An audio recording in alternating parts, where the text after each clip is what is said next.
My husband, Alan, is not here by choice. Toward the end of 2011, my husband was diagnosed with both Alzheimer's disease and laryngeal cancer.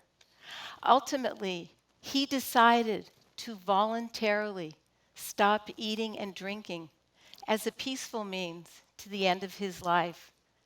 Sometimes I'll refer to this as VSED, voluntary stopping eating and drinking. Alan died just 1 month shy of his 77th birthday, so he is not here by choice. A few weeks before he stopped eating and drinking, he was sitting at the breakfast table. I glanced over at him and I noticed that he was crying. "Honey, what are you feeling?" "I've lived a good life. I'm not afraid of dying. But I want everyone to know about VSED." I spontaneously replied, "You'll just have to trust that I'll be your vehicle." And here I am today, sharing this exact story with you. This didn't happen that long ago. Death is something most of us don't want to think about. It frightens us, and yet it beckons us. And I'm suggesting you take the time now to learn that you have more choices about the end of your life than you may be aware of. If you have this awareness, you may have less fear about dying, and therefore more joy and ease in your life today. I'm going to share my husband's story with you and tell you about the 5 unusual choices he made. Alan was a very special man. I never met anyone who didn't like him. He loved to learn, and he was so curious. He played improvisational jazz piano throughout his life. He was a Harvard graduate, and he worked with computers for his career. We had a wonderful marriage for 26 years. And one of the things that I loved the most about our relationship was our ability to laugh at ourselves and each other.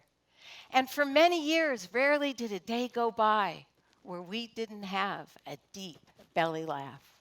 We were best friends, and we were partners in our own consulting business. For several years, we both noticed subtle cognitive changes in Alan, and eventually, he was diagnosed with Alzheimer's disease. And only 6 weeks later, he was also diagnosed with laryngeal cancer. The cancer needed immediate attention, and his throat surgeon told him he needed to have a series of 3 invasive surgeries, and that if he didn't do this, he would likely die a painful death within 6 to 12 months. And Alan was told that following the surgeries, it was possible he wouldn't be able to breathe or speak or swallow very well. This was a big decision to make, and we bought into the current medical model, and we scheduled that first surgery. But while we were waiting for the surgery to occur, we had more conversation, and we asked ourselves, is surgery the only choice? And Alan thought carefully about his options, and he made his first unusual choice. There will be no surgery. Instead, he made his second unusual choice: to follow a strict naturopathic healing protocol. I became like a drill sergeant, making sure he took his supplements and followed his procedures from morning until night. And we asked our extended family and friends to send loving thoughts to him every night at 7:30. And a lot of people did this. And then an amazing thing happened. After 4 months, we returned to the throat doctor, and he examined Alan. He could find no cancer. Alan remained cancer-free to the last day of his life. We celebrated this good news with a lot of people who came to hear the details of this miraculous healing. But the joy we felt that night only lasted a short time. because the Alzheimer's became very noticeable and we could no longer deny it. There's a fair amount of Alzheimer's in Alan's family, and his mother had this disease for about 10 years. She died a shadow of a person with no physical capacities. Alan was clear he did not want to experience this. Alan knew that he was declining quickly. He was sleeping at this point at least 16 hours a day, and he made his third unusual choice. He decided he wanted to be at his own funeral. He used to laugh and think it was very funny and backwards that people had their funerals after they died. He wanted to be present to all that love and attention.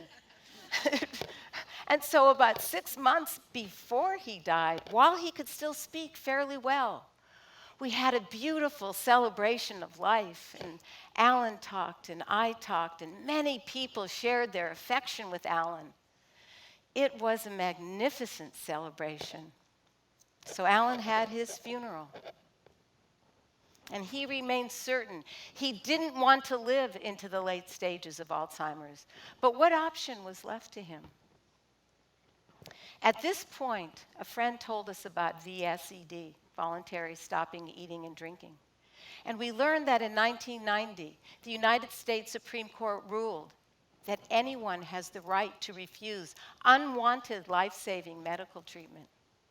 And the Supreme Court has asserted time and again, anyone can refuse hydration and nutrition. I did more legal research about all of this, and I shared the information with Alan. This became an option. Then Alan wanted to explore one more choice. He wanted to visit a good dementia facility. We were very fortunate. We had an excellent long-term care insurance policy that would pay for his care. The facility was clean and cheerful. There were no locked doors, and the staff was pleasant. But the faces on the people who lived there were frozen and lifeless. And within a few minutes of our tour, we were both so shaky and crying, we had to sit down. And as soon as we left the facility, Alan turned to me and said, "I will never live there." That was his fourth unusual choice. Alan knew he could continue living for some years, and he also knew that his brain and his mental faculties were diminishing quickly. And so he made his fifth unusual choice. He decided he'd stop eating and drinking so he didn't have to live into the late stages of Alzheimer's. I told him I would support him through this process, even though this was the most difficult thing I ever had to do. I cried often alone and with Alan, anticipating the loss of my best friend. I was in an almost constant state of anxiety, wondering how this would all finally resolve. And as soon as Alan made his decision, people in the community began to hear about it. And some people got uncomfortable, and some people said, "This is wrong." And some of you may be thinking right now, why did he stop eating and drinking? He still had some quality of life left. After all, a lot of people are like this as they age. He could still eat a little, and he could still eat, he could talk a little, he could walk a little. He was mentally competent. Some people asked, is he committing suicide? Is he doing this so Phyllis doesn't have to struggle? But for Alan, this wasn't about right and wrong. This was about self-love and peace and compassion. And once he made his decision, he was in a state of deep, calm, accepting presence. And he spoke these actual words to me. "I am comfortable and at ease with everything. I just feel great all the time, even when I'm tired. I'd like to help people reduce their suffering. People notice how happy I look, and I think that's important because I'm really at the end of this life. I'm sure it goes on. I don't know how to share this with other people. It's up to you, Phyllis, to do that. Community has always been important to both Alan and me. And as we were going through this process, we made our lives public intentionally because we knew we were paving the way for others to make similar choices in the future. And once Alan was no longer with us, people came forward and began to express the profound effect that his choice had on them.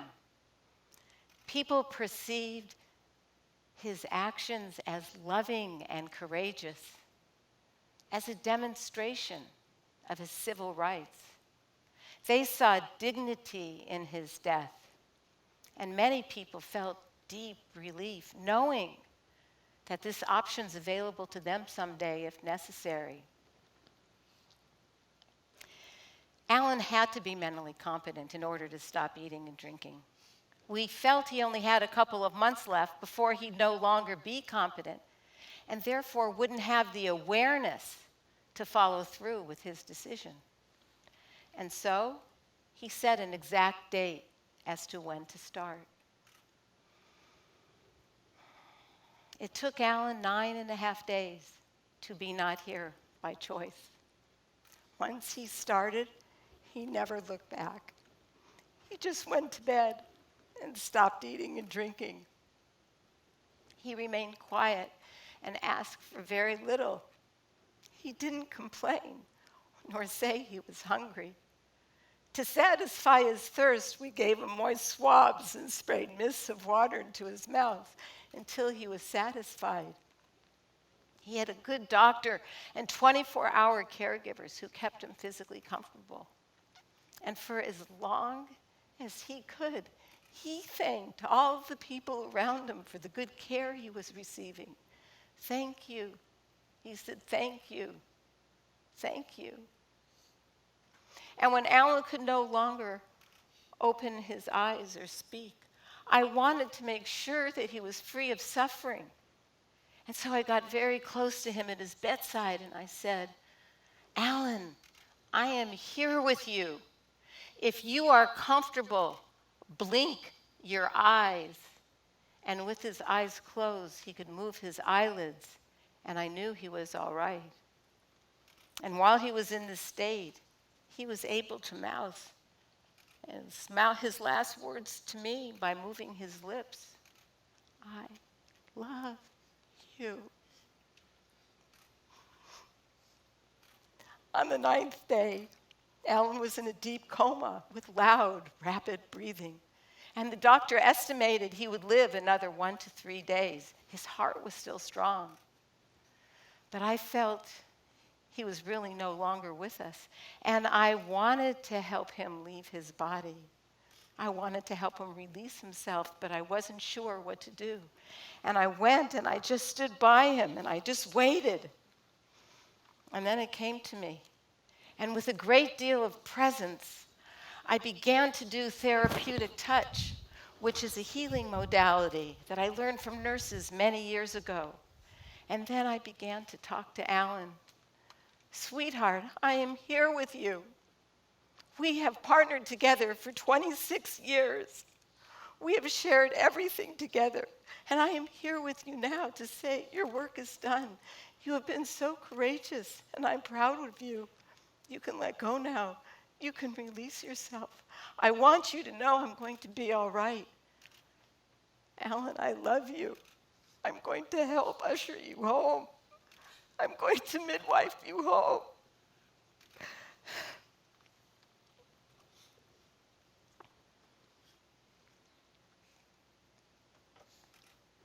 Instead of having that quick, loud breathing while I was talking to Alan, his breath quickly shifted to a very gentle breath, like,